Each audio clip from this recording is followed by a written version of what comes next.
a parábola do filho pródigo. O que ela significa? Quem é o pai? Quem é o irmão mais velho? E quem é o irmão mais novo? Todas essas são as respostas que eu busco responder nesse vídeo. Para começar nossa leitura, vamos para Lucas, capítulo 15, onde a gente vai ver essa parábola sendo mencionada.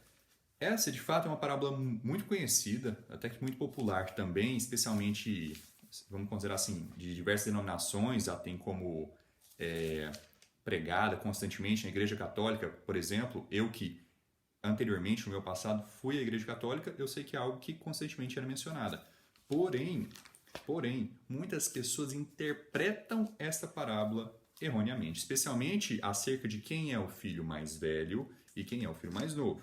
Então vamos aqui para Lucas, capítulo 15, capítulo 15, começando aqui ao versículo 11. E ele disse: certo homem tinha 2 filhos, e o mais jovem disse ao seu pai: Pai, dá-me a parte dos bens a que tenho direito. E ele dividiu-lhes os seus haveres. E poucos dias depois, o filho mais jovem, juntando tudo, partiu para uma terra distante, e ali desperdiçou os seus bens com uma vida desordeira.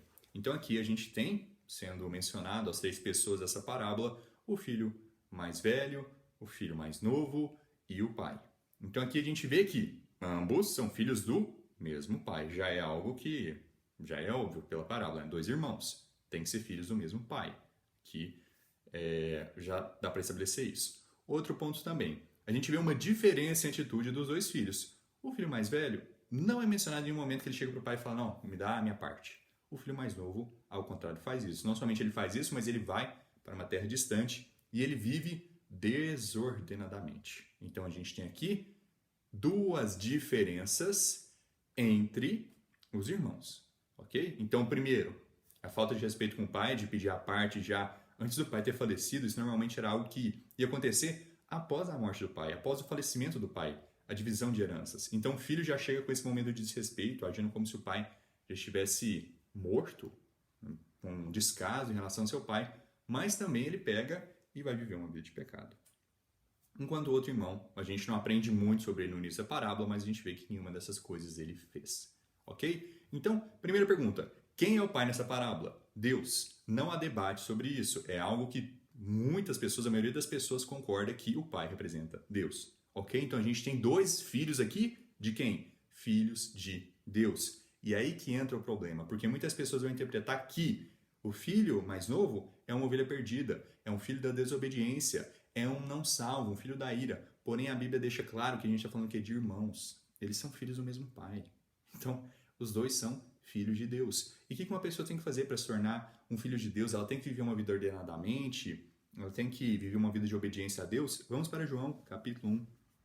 João, capítulo 1, onde a Bíblia vai dizer claramente o que uma pessoa precisa fazer para se tornar um filho de Deus. João, capítulo 1, versículo 11. Ele veio para os seus e os seus não o receberam, mas a todos quantos o receberam, a eles deu o poder de se tornarem os filhos de Deus, aqueles que creem em seu nome, os quais não nasceram do sangue, nem da vontade da carne, nem da vontade do homem, mas de Deus. Então, o que é o requerimento para uma pessoa se tornar um filho de Deus? Receber a Cristo, acreditar em Cristo, confiar nele como seu único Salvador. Salvação é o que a gente está falando aqui. Quando a pessoa é salva, ela se torna um filho de Deus, um novo homem nasce dentro dela, e esse novo homem é nascido de Deus. Vamos para 1 João.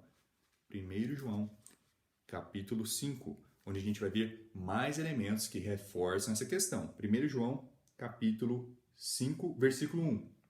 Todo aquele que crê que Jesus é o Cristo é nascido de Deus, e todo aquele que ama aquele que o gerou também ama ao que dele foi gerado. Então todo aquele que crê que Jesus é o Cristo é nascido de Deus, é um filho de Deus. Indo aqui para o versículo 4. Porque todo que é nascido de Deus vence o mundo. E essa é a vitória que vence o mundo, a nossa fé. E fé é bem diferente de obras. A fé é o que nos leva para o céu. As obras nos trazem bênçãos, recompensas, mas elas nunca nos levam para o céu. Ok? A salvação é exclusivamente pela fé. E ela nos traz vida eterna. É impossível perder. Versículo 5. Quem é o que vence o mundo, senão aquele que crê que Jesus é o Filho de Deus? Então a vitória está associada com crer, com acreditar, com ser salvo. E eu te faço uma pergunta, você, que está aí assistindo esse vídeo, você tem um pai e você tem uma mãe segundo a carne. Claro, eu também tenho, qualquer ser humano tem, com exceção de Adão e Eva. Então, tendo em conta isso, eu te faço outra pergunta. Você consegue deixar de ser filho do seu pai? De alguma forma. Você consegue fazer alguma coisa, algum pecado, alguma ação que vai fazer você tirar o material genético que você tem do seu pai ou da sua mãe? Isso é impossível. É uma impossibilidade fazer isso.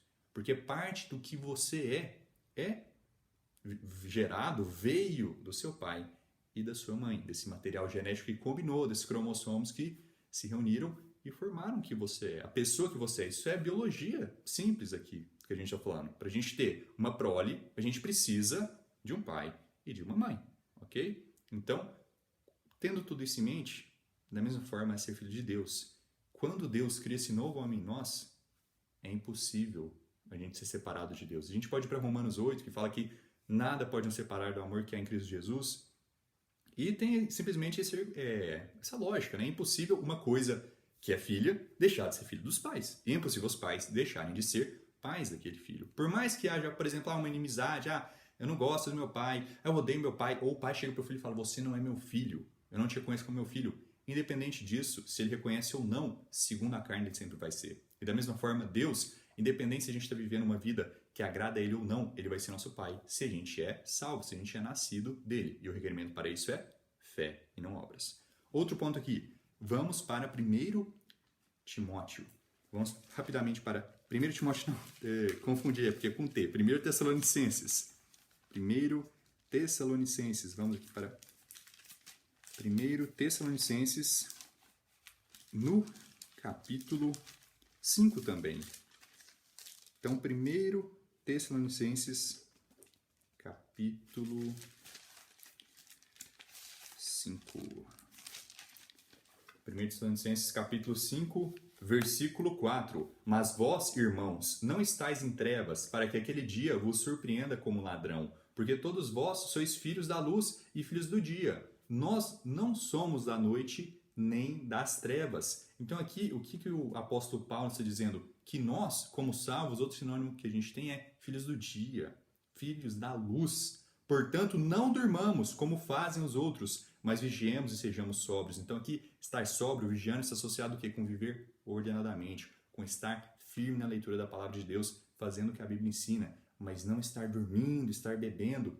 Versículo 7, porque os que dormem, dormem de noite, e os que se embebedam, embebedam-se de noite. Mas nós que somos do dia, sejamos sóbrios, vestindo-nos da couraça da fé e do amor, e por capacete a esperança da salvação. Porque Deus não nos designou para a ira, mas para a aquisição da salvação por nosso Senhor Jesus Cristo, que morreu por nós para que quer vigiemos, quer durmamos, vivamos juntamente com Ele. O que a Bíblia está falando aqui? Que há a possibilidade de a gente como cristão estar dormindo, que há a possibilidade de nós como cristãos sermos um filho pródigo e vivermos uma vida desordenada. Ser salvo não é sinônimo de que você vai viver uma vida ordenada. A gente tem um exemplo aqui, claro. As parábolas, elas justamente buscam ilustrar situações de uma vida de um cristão ou de uma pessoa não salva. Elas têm vários significados. Cada parábola tem seu significado individual. E essa quer dizer o quê? Justamente essa questão. Um cristão que busca viver uma vida que agrada a Deus e outro que não faz isso. Ele ainda continua um cristão, ele ainda é filho de Deus. Vamos continuar aqui a nossa leitura. E havendo ele gastado tudo, houve naquela terra uma grande fome, e ele começou a passar necessidade. E ele foi e juntou-se a um dos cidadãos daquela terra, e ele o enviou aos seus campos para alimentar os porcos. E ele desejava encher o seu estômago com as cascas que os porcos comiam, e nenhum homem lhe dava nada. Então ele começou a passar aqui por um período de grande dor, por um período de grande fome, de grandes dificuldades. Ele passou aqui por esse momento difícil mesmo. E foi consequência das ações dele. Então ele está colhendo aqui o que ele plantou. Então a gente vai aqui para o versículo 17. E ele, caindo em si, disse: quantos servidores de meu pai têm pão suficiente e de sobra, e eu aqui pereço de fome. Levantar-me-ei e irei para o meu pai, e lhe direi: Pai, eu pequei contra o céu e perante ti, e não sou mais digno de ser chamado teu filho. Então, ele é filho desse indivíduo. Faze-me como um dos teus servidores. Então aqui o filho mais novo, ele reconheceu que ele estava errado, ele reconheceu que ele caminhou desordenadamente, que ele pecou, que ele transgrediu, e ele buscou retornar a seu pai.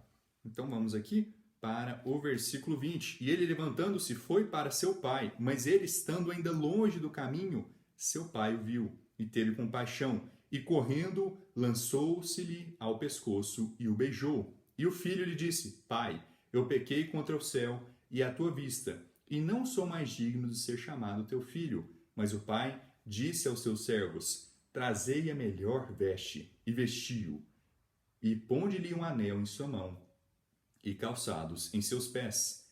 E trazei aqui um novilho cevado, e matai-o, e comamos, e alegremo-nos, porque este meu filho estava morto, e vive novamente. Tinha se perdido, e foi achado. E eles começaram a alegrar-se. Ora, o seu filho mais velho estava no campo, e vindo, ao aproximar-se da casa, ele ouviu a música e as danças. E as pessoas falavam: olha, ele estava morto aqui, estava perdido, foi achado. Mas olha que interessante, Tiago capítulo 2 não fala que uma fé sem obras é morta? Ele estava, de fato, morto. Agora a gente não está falando aqui de um espiritualmente morto, porque ele é filho do Pai ainda aqui. A gente vê que desde o princípio, desde o princípio dessa parábola, ambos são irmãos, ambos são filhos de Deus. A gente viu também que há a possibilidade de um cristão dormir. Independente disso, ele vai para o céu. A salvação é somente pela fé, não pelas obras. A gente tem o apóstolo Paulo descrevendo da guerra que é do espírito contra a carne. Então essa luta, ela tem que ser vivida, ela tem que ser experienciada todo dia se a gente quiser caminhar no espírito. A gente não vai falar, vai acontecer automaticamente, eu vou deixar de lado todos os meus pecados. Imagina quão melhor o mundo seria se os cristãos automaticamente obedecessem tudo que a Bíblia fala. Quantos pregadores de porta em porta a gente não ia ter? Quantos pecados, roubos, assassinatos não ia diminuir no mundo? Porque as pessoas salvas agem totalmente com o que a Bíblia ensina. Então isso aqui destrói o argumento perseverança dos santos. Porque a gente vê que existe a possibilidade de uma pessoa viver uma vida desordenada. Só que, felizmente, este filho retornou para o caminho certo. Ele retornou ao seu pai. E olha que interessante, a gente não mencionou que ele estava vivendo um período de dificuldade, um período de muitas lutas, por conta da fome e tal, ele estava colhendo o que ele plantou. Vamos para Hebreus, capítulo 12, indo aqui para o versículo 5. E vos esquecestes da exortação que vos fala, como a filhos: filho meu, não desprezes o castigo do Senhor, e não desfaleças quando fores repreendido por ele, pois aquele a quem o Senhor ama também castiga, e açoita a cada filho que recebe. O Senhor castiga a todos os seus filhos. O Senhor nos pune por nossos pecados, não para que ele destrua a gente totalmente, ou é como se fosse algo tipo, para o prazer dele, ele está destruindo a gente. Não, ele nos castiga para nos ensinar, como um bom pai castiga o seu filho para que ele não desobedeça, para que ele aprenda o que é certo. E quem nunca levou um tapa do pai ou alguma bronca do pai porque estava agindo errado? Né? Não tem ser humano que vai falar: não, eu vivi minha infância inteira só agindo corretamente, eu nunca desobedeci meus pais, eu nunca fiz nada de errado com ninguém. Todos temos pecado, todos somos falhos. E parte desse castigo nos ajuda a crescer. Então, o castigo é importante. Ele nos ensina a andar corretamente. Então, vamos continuar aqui no versículo 6. Pois aquele a quem o Senhor ama também castiga, e açoita a cada filho que recebe. Se suportais o castigo, Deus os trata como filhos. Pois qual é o filho a quem o pai não castigue? Mas se ficais sem castigo, do qual todos são feitos participantes, então sois bastardos e não filhos. Então aqui castigo é até uma evidência da salvação da pessoa. Então, se ela é filha, ela vai sofrer castigo. Quando ela pecar, Deus vai castigar. Claro, Deus é misericordioso, Deus perdoa, Deus é longânimo e paciente, a misericórdia dele dura para sempre, mas ele nos castiga. Isso é um fato. E castigo é diferente de provação. Por exemplo, no caso de Jó. Jó cometeu algum pecado merecedor de acontecer aquilo tudo com ele? Não, aquilo foi uma tribulação, foi uma provação, foi um teste. Que é diferente de castigo e punição. Castigo e punição é porque a gente fez um pecado que fosse colher esse castigo. Agora, provação é um período de dificuldade para que a gente possa sair refinado como ouro. Da mesma forma, os dois a gente sai melhor, tanto do castigo quanto da provação, porém o castigo é meio que você pediu para ser punido. Tudo bem? Então, vamos voltar aqui para essa parábola para a gente completar essa leitura aqui, encerrar essa leitura, mas que fique clara essa questão. É parte da vida de um cristão o castigo e a gente, infelizmente, tem pecado em nós. Então, o que o filho aqui experimentou, vivendo desordenadamente, passando fome, dificuldades, foi justamente esse castigo de Deus, que qualquer cristão que viver desordenadamente vai sofrer também. Então, vamos aqui para o versículo 26. A gente vai aprender agora sobre o irmão mais velho, versículo 26. E ele chamou um dos servos e perguntou o que significavam aquelas coisas. E ele lhe disse: o teu irmão chegou, e teu pai matou o novilho cevado, porque ele o recebeu são e salvo. E ele se irritou e não queria entrar. Portanto, saindo o pai, lhe rogava. E ele respondendo disse ao seu pai: eis que eu te sirvo há tantos anos, e em nenhum momento eu transgredi um mandamento teu. Contudo, tu nunca me deste um cabrito, para que eu pudesse me alegrar com os meus amigos. Olha aqui, a gente já viu um momento aqui que o filho está agindo incorretamente. Primeiro, porque ele ficou bravo com o pai estar recebendo o irmão. Isso é um ato de egoísmo. Isso é um ato de inveja. Segundo, é verdade que um filho nunca desobedece o pai, nunca desobedece o mandamento. Aqui, ele não está sendo honesto, esse irmão mais velho. Ele não está reconhecendo as falhas dele. E o que a gente pode aqui comparar, então? A gente tem aqui um cristão fiel nos caminhos dele, o irmão mais velho. Pelo menos o que a gente vê pelo decorrer da história, claro, ele tem pecado. A gente vê aqui que ele está no momento de pecado.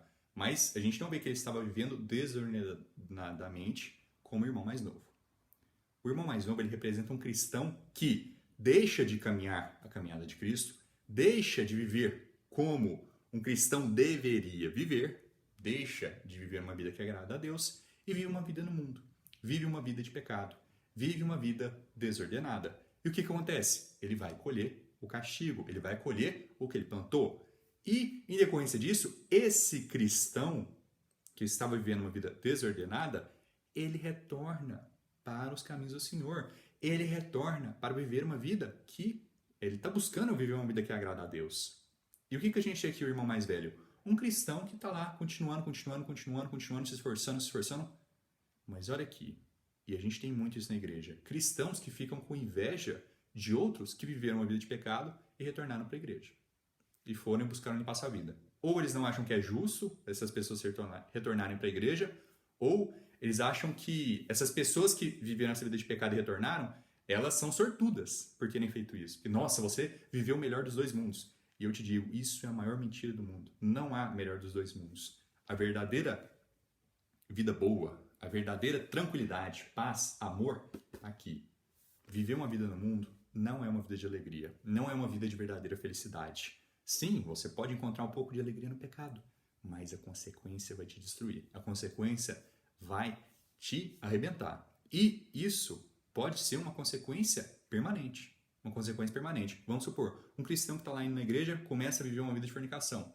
Consegue uma DST, AIDS. Não tem cura. É algo permanente. Ou vamos supor, um cristão começou a beber, pegou, foi dirigir o carro, bateu o carro, perdeu as pernas. As pernas dele não vão crescer de volta. Ele pode retornar para a vida cristã, ele pode viver uma vida que agrada a Deus, mas a consequência nunca vai embora. Então a gente precisa sempre ter isso em mente. Ao mesmo tempo que essa história nos mostra um aviso para os cristãos que estão caminhando ordenadamente. Não saiam do caminho, porque há castigo, há consequências, a vida não vai ser fácil para você. Da mesma forma também é um carinho com os cristãos um aviso de amor para os cristãos que estão vivendo desordenadamente agora, dizendo, nunca é tarde demais para você voltar a viver para Deus. Nunca é tarde demais para você retornar para os caminhos do Senhor, para você retornar para a igreja, para você retornar a pregar de porta em porta, a ler a sua Bíblia, a orar.